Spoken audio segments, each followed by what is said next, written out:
Dernière vidéo de cours sur les matrices, nous allons voir comment procéder à la résolution de systèmes d'équations numériques classiques avec des réels à l'aide des matrices, c'est-à-dire comment utiliser les matrices pour résoudre des problèmes que nous avons avec des réels. Un problème classique en maths est ce qu'on appelle la résolution de systèmes. Vous avez déjà dû entendre parler de systèmes de deux équations à deux inconnus, mais évidemment, on peut monter la difficulté avec des systèmes de 3 équations, 3 inconnus, 4 équations, 4 inconnus, etc.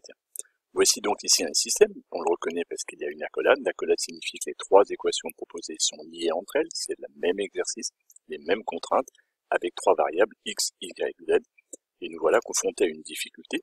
Comment résoudre un tel système? Il y a plusieurs méthodes de résolution, il y a des méthodes qu'on appellerait algébriques, par combinaison linéaire, par substitution. Ce n'est pas l'objet du cours. L'idée là est de proposer une autre stratégie de résolution qui va utiliser le calcul matriciel. C'est donc le système que nous devons résoudre. On reconnaît ici une matrice colonne, et on pourrait l'appeler par exemple grand B, la matrice colonne de dimension 3, qu'on voit apparaître ici. La difficulté va être dans la partie gauche, mais difficulté pas tant que ça, puisqu'on voit apparaître avec un jeu de couleurs. Changeons juste les variables pour leur mettre des couleurs particulières. Mettons les coefficients devant ces 3 variables, encore d'une autre couleur. Et là, on voit dans la partie gauche clairement apparaître deux matrices. Une matrice A, carré de dimension 3, 3, avec les coefficients des variables, et une matrice grand X, une matrice colonne, avec mes 3 inconnus. Ce système-là va être exactement équivalent à dire que A fois X est égal à B avec les matrices A, X, B définies ici. Et l'intérêt d'avoir transposé ce système qui était pourtant avec des réels, on cherche des réels, en fait on va passer par une étape matricielle pour résoudre, puisqu'on sait, d'après le cours, une vidéo précédente le rappelle, que dans ce cas-là, comme la matrice A est inversible, eh bien X est égal à l'inverse de A multiplié par B. Donc, résoudre ce système est exactement à résoudre cette équation matricielle. Une vidéo précédente résolvait exactement cette équation matricielle-là. Je vous laisse la consulter si besoin. L'idée là est de partir d'un nouvel exemple complet. On me donne le système S suivant de 3 équations à 3 inconnues. Les premières questions classiques, montrer qu'il est équivalent de résoudre une équation matricielle du type A fois X plus B, puis trouver la solution à l'aide de votre calculatrice.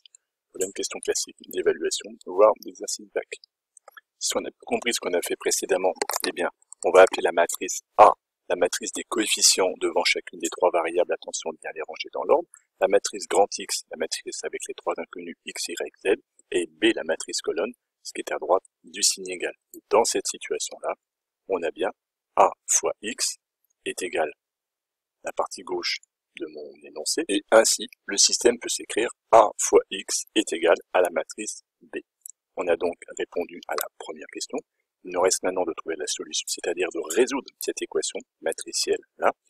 La vidéo précédente expliquait la stratégie. L'idée de s'aider de la calculatrice comme l'énoncé le propose pour déterminer la matrice inverse de A, qu'on note A exposant moins 20.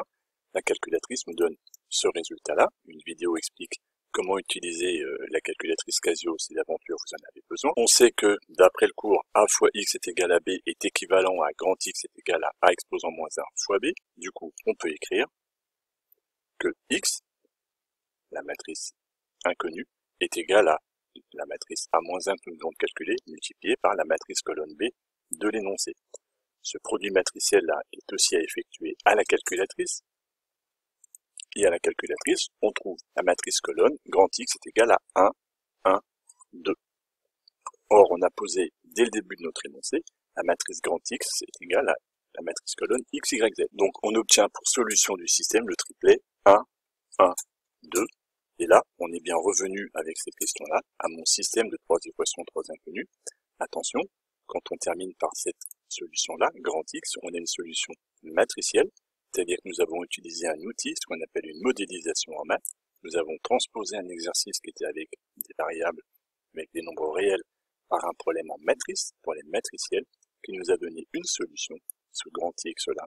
Il faut évidemment, en dernière étape, revenir dans l'unité, dans la famille, dans le rayon, à l'étage, je ne sais pas quelle image prendre, de mon énoncé, qui était donc des solutions réelles, et donc 3 solutions, petit x, petit y et petit z, un triplet de réels, et ne pas s'arrêter à la solution matricielle, cette situation.